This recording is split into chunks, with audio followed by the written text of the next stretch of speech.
नमस्कार, मैं हूं पूनम शुक्ला और आप देख रहे हैं क्राइम तक। साल 2016 ये वो दौर था जब मीटू के जरिए कई ऐसे यौन उत्पीड़न के मामले सामने आए जिनका सालों से जिक्र तक नहीं हुआ था। इस दौरान पीड़ितों ने अपने अंदर छुपे हुए दर्द को लोगों के सामने उड़ेल कर रख दिया। इस दौरान बॉलीवुड की भी कई एक्ट्रेस ने अपने साथ हुए सेक्सुअल अब्यूज को दुनिया के साथ साझा किया। इसमें गंदी बात फेम एक्ट्रेस फ्लोरा सैनी भी शामिल थी। अब एक बार फिर से फ्लोरा सैनी ने अपने दर्द को एक इंटरव्यू के दौरान सामने रखा है। इसमें गंदी बात फेम एक्ट्रेस फ्लोरा सैनी भी शामिल थी। मीटू के दौरान फ्लोरा सैनी ने अपने साथ हुए अब्यूज के बारे में दुनिया को बताया था। इस दौरान उन्होंने खुलासा करते हुए बताया था कि कैसे उनके लिव इन पार्टनर ने आए दिन उनके साथ मारपीट की जाती थी, जिससे उन्हें कई तरह के गहरे जख्म भी मिले। फ्लोरा का कहना था कि उनका पार्टनर उन्हें मार डालता।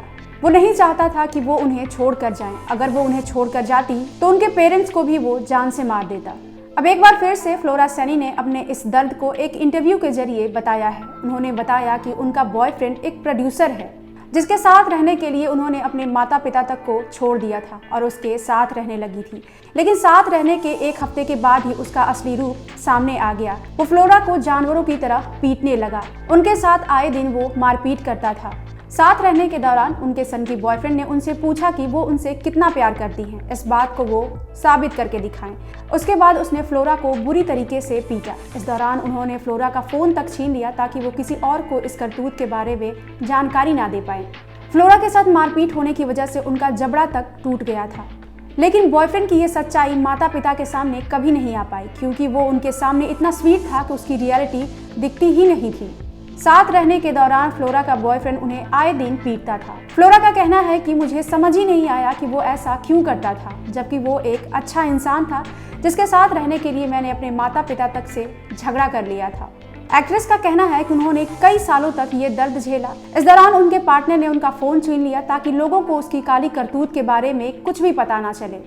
फ्लोरा के माता पिता को भी ये पता ना चले कि वो किस दर्द से गुजर रही हैं। इस दौरान उनका बॉयफ्रेंड लगातार उनसे कहता कि वो उन्हें जान से मार देगा। अगर वो उन्हें छोड़कर गई तो वो उनके माता पिता को भी मार डालेगा।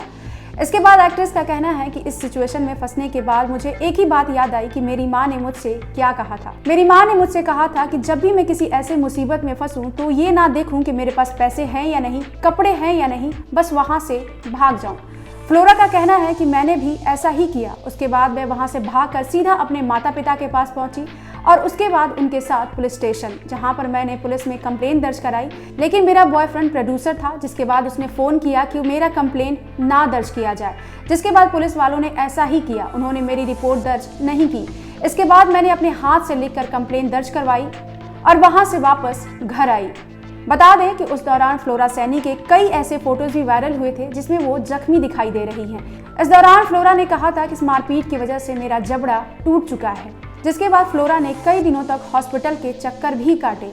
बहरहाल फ्लोरा तो अपने बॉयफ्रेंड के झूठे प्यार के जाल और मार पिटाई से बाहर निकल चुकी हैं। लेकिन हमारे देश में अभी भी कई ऐसी लड़कियां हैं जो अपने बॉयफ्रेंड के साथ रहते हुए मारपीट झेलती हैं, लड़ झगड़ कर अपने माता पिता से अलग अपने बॉयफ्रेंड के साथ लिव इन में रहने का फैसला कर लेती हैं। जब लिव इन में रहने के दौरान उनके बॉयफ्रेंड की सच्चाई सामने आती है तो उससे निकलने में उन्हें सालों लग जाते हैं। उदाहरण के लिए श्रद्धा मामला हमारे सामने है। पार्टनर के साथ रहने के दौरान हमें कई ऐसी बातें पता चलती हैं जो कि पहले से पता नहीं होती।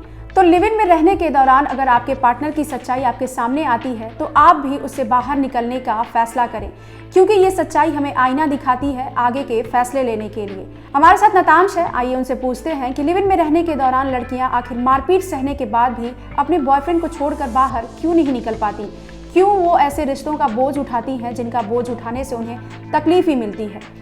आइए पूछते हैं नतांश से। आपको बताना चाहूँगा कि इस मामले में जिस प्रकार से लिविंग में रहते हुए एक लिविंग का नया ट्रेंड स्टार्ट हुआ है, आजकल हर कोई कपल जो है लिविंग में रह रहे हैं, तो ये जो ट्रेंड स्टैब्लिश हुआ है उसके अंदर कई बार लड़कियां बहुत सारी ज़्यादती हो रही है उनके ऊपर, वो सहन करने के बाद भी इसके अंदर मूव आउट नहीं करती है। एक्चुअली इसकी मेन वजह यह है कि उनकी भी कुछ मजबूरियाँ रहती है। जैसे कि एक बार तो उन्होंने अपने जो पेरेंट्स थे उनसे धोखा देके या फिर समहाउ वो उन्होंने, अगर मैं वापस चली गई तो क्या मेरे पेरेंट्स मुझे एक्सेप्ट करेंगे, क्या मैं ये जो कंट्रोवर्सीज हो रही है उसको मैं थोड़े टाइम बाद, वो बोलते हैं ना कि एक नए दिन के साथ एक नई शुरुआत, नई चीज़ें आती है, तो क्या पता ये सॉल्व हो जाए हमारे बीच में, शायद इस वजह से ठीक ही रहती है। हाँ, कि एक दिन सब कुछ ठीक हो जाएगा। हाँ, यही उम्मीद रहती है हर किसी कपल को कि ये सारी जो चीज़ें हैं वो वापस सामान्य हो जाएगी।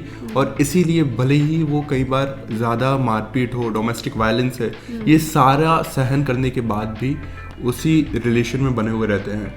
ये जाहिर सी बात है, जैसे श्रद्धा हत्याकांड जो केस था उसके अंदर पेरेंट्स को तो छोड़ के आई गई थी। अब उसके बाद उसके पास कुछ भी नहीं था, वो अपने सिटी में भी नहीं थी, इवन मुंबई छोड़ कर वो दिल्ली आ गई थी। अब उसके बाद उसको वापस वहाँ पे जाना ये पॉसिबल नहीं हो पा रहा था। और इसी वजह से ये जो होती है कि लिविंग रिलेशनशिप ये टॉक्सिक बन जाती है। हालांकि दूसरी बात यही है कि लिविंग के बहुत सारे प्रोज भी हैं। जैसे लिविंग में आप रह रहे हो तो मैं आपको बताना चाहूँगा कि लिविंग के मतलब आपका पार्टनर जो है, मैं तो यही इंसिस्ट करूंगा कि पहले लिविंग में रहो, उसके बाद ही किसी को पार्टनर बनाना चाहिए, क्योंकि इसके बाद आपका उसका क्या टेम्परामेंट है, वो कब वो शॉर्ट टेम्पर होगा, कब वो हाई टेम्पर होगा, उसकी हाइजीन लेवल क्या है, उसकी चॉइसेस क्या है, वो यही सवाल मेन उठता है कि जब आप साथ रहते हो 1 महीना, 1 हफ्ता, साल, तो आप आपके पार्टनर के बारे में आप बहुत कुछ जान जाते हो, आपको पता चलता है कि ये कैसा है, लेकिन फिर भी आप बाहर क्यों नहीं निकल सकते कि ये तो सही बंदा नहीं है मेरे लिए, या फिर बंदी नहीं है मेरे लिए, तो हम उसको छोड़ क्यों नहीं पाते, हम उस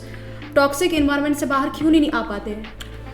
वही बहुत सारे रीजंस होते हैं इसके लिए। एक तो सबसे पहले कि वो क्या मेंटल स्टेट है, उसकी फाइनेंशियल बैकग्राउंड क्या है, क्या वो लड़की खुद कमाती है, क्या फिर वो अपने जो बॉयफ्रेंड है या जो अपना पार्टनर है उसी की सैलरी पर डिपेंडेंट है फाइनेंशियली, क्या उससे की जो नीड्स हैं वो अपनी जो बॉयफ्रेंड है वो उसको सारी नीड्स सेटिस्फाई कर रहा है, भले ही वो उसके ऊपर थोड़ी ज़्यादती कर रहा है, बट उसकी बाकी सारी जो नीड्स है वो सारी उससे फुलफिल हो रही है, तो शायद इस वे में वो उसको टॉलरेट करती है। और इसी वजह से ये जो आपको क्राइम्स हैं वो सारे देखने को मिलते हैं। और वही चीज़ अभी जो वारदात पूनम ने बताई उसके अंदर हुआ था।